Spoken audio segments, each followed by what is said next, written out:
Operativo especial en Francia para evacuar de su casa a un hombre de unos 300 kilos.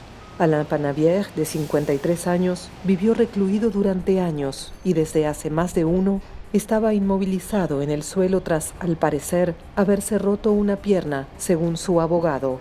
Su hermano lo alimentaba, pero su estado de salud se estaba degradando rápidamente.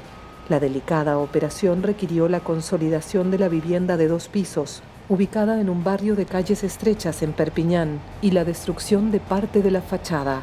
Además, se pidió a los vecinos que abandonaran sus viviendas durante toda la operación.